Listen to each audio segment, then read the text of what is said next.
हाय, तुमच्या सगळ्यांचं माझ्या नवीन ब्लॉगमध्ये खूप खूप स्वागत आहे. तर आज मी सकाळी नाश्त्यासाठी बनवून घेतलेली आहे मटकीची उसळ. तर आज सकाळी मला काही स्वयंपाक करायचा नव्हता, मी दुपारी करणार होती. कारण की आज सकाळी यांनी मटकीची उसळ खाऊन घेतलेली आहे आणि नंतर मी देवपूजा करायची होती. मला हे दिवे वगैरे सर्व उचलून देवपूजा करून घेतली आणि त्याच्यानंतर मला किचन आवरायचं होतं. तर मी किचनच्या ओट्यावरली ही जी छोटीशी रॅक आहे आमचीवाली ती धुवून घ्यायची होती. तर ती रॅक मी घेतली आणि आता एक एक स्वच्छ करणार आहे. आणि इकडे दूध तापायला ठेवलं होतं. आता हे वरचं सर्व आवरल्यानंतर दुपारी मी सर्व असं स्वयंपाक करून घेतलं. कोवड्याची भाजी केली, पोळ्या केल्या आणि नंतर मी मंदिरातून आली आणि हे आल्यानंतर आम्ही जेवण केलं आणि जेवण केल्यानंतर हे ड्युटीवर गेल्यानंतर मी खालचं जे किचनच्या ओट्या खालचा आहे तो सर्व पसारा असा काढून घेतला आणि ते सर्व असं आवरायला घेऊन घेतलं, कारण त्याच्या खाली पण बराच असा पसारा झाला होता. तर आता सर्वच मी एक एक करून काढून घेतलं आणि आता त्याच्यात मी झाडू वगैरे मारून घेणार आहे.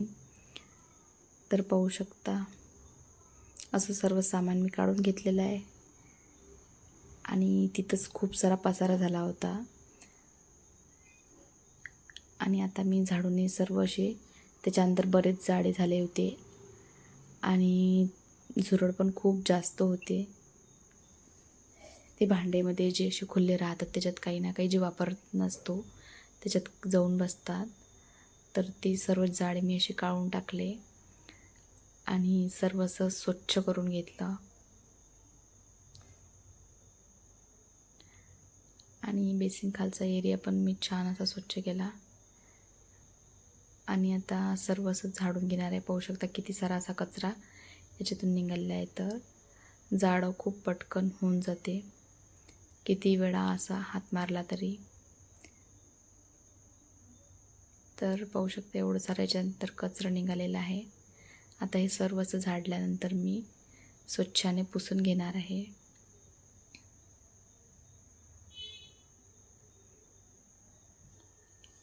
आणि याच्यात मी थोडंसं मीठ टाकलं होतं पाण्यात आणि फिनाईल वगैरे टाकलं होतं आणि त्याने मी स्वच्छ असं पुसून घेतलं आणि मग नंतर मी नॉर्मल पाण्याने पुसून घेतलं.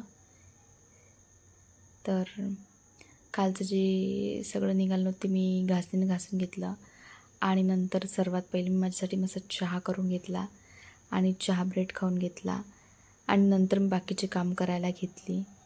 तर हा असा लसूण होता, तो लसूण पण मी निवडून घेतला आणि आता पाहू शकता सर्व पुसल्यानंतर सर्व असं चक वाटत आहे आणि आता याच्यात मी सामान ठेवून देणार आहे.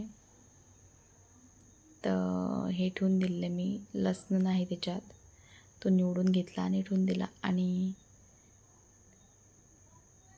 ही पाण्याची कोटी आहे छोटीशी ती पण मी त्याच्या आत ठेवून दिलेली आहे आणि गुंड नाही तर वरती गॅसच्या ओट्यावर खूप सारा पसारा होते म्हणून मी असं हे खाली ठेवून देते आणि एका साईडला असं देवाचं सामान ठेवून देते, मंदिरात जाण्याचं आणि आपलं गंगाळ छोटंसं. आणि ही आहे आमची इथली सर्वात मोठी दवडी.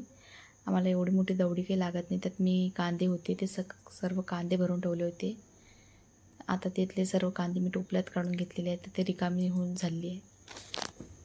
स्वच्छ घासून वगैरे घेतली ती आणि नंतर त्या झुरळासाठी मी असंच बघितलं होतं की बा कापुराने झुरळे येत नाहीत, तर मी सर्व याच्यात कॉर्नरमध्ये हे टाकून दिलेले आहेत, कापूर टाकून दिलेला आहे आणि डांबरच्या गोळ्या असल्या ते टाकलं तर होत नाही म्हणतात. आता मी बघणार आहे की बा कापूर टाकल्यानंतर पण होतात की नाही होत, तर नंतर समजणार काय फरक पडतो की नाही. तर त्याच्यानंतर सर्व भांडे मी अशी लावून घेतली आहे आणि आता या टोपल्याचा नंबर लावला आहे मी, यातलं सर्व सामान काढून घेतलं आणि हे टोपलं मला छान असं घासून घ्यायचं होतं.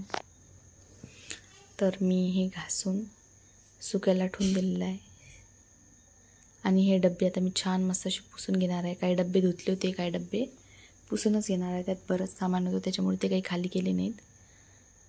जसे जसे खाली होतील तसं तसं मी स्वच्छ धुवून ठेवून देणार.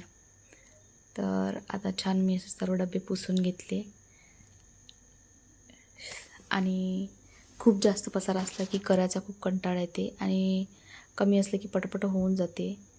त्याच्यामुळे मी जास्त काही पसारा असा घरात ठेवत नाही. आणि हे आहेत काही मसाल्याचे डबे, पनीर मसाला आणि बिर्याणी मसाला. आता बिर्याणी मसाल्याचं तर काही काम पडणार नाही आहे 1 महिना तरी. आणि पनीर मसाल्याचं काम पडणार आहे, कारण की आता कधीतरी सोमवारी किंवा शनिवारी पनीर करू म्हणून.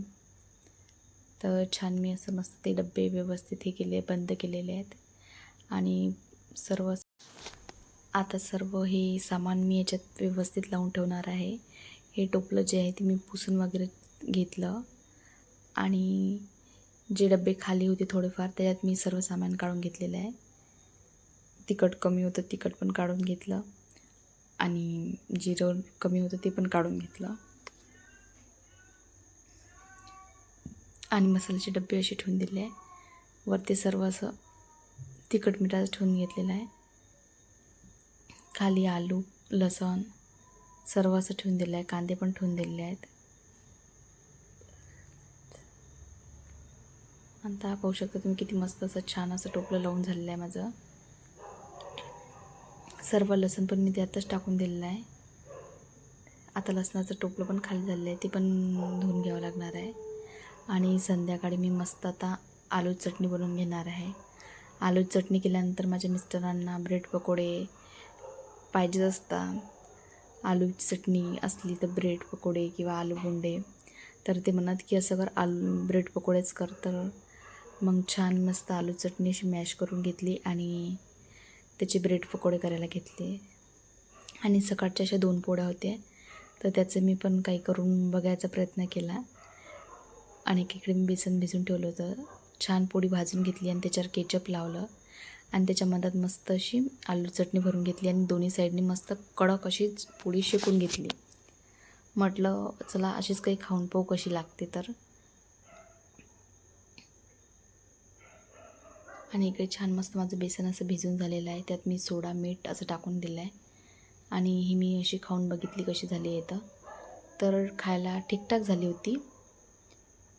त्याच्यानंतर मी ब्रेड पकोडे बनवायला घेऊन घेतलेले आहेत आणि सर्व अशी छान मस्त सर्व ब्रेड पकोडे मी तळून घेतलेले पाहू शकता किती मस्त वाटत आहेत. तर ब्रेड पकोडे मला आणि माझ्या मिस्टरांना दोघांना पण खूप जास्त आवडतात.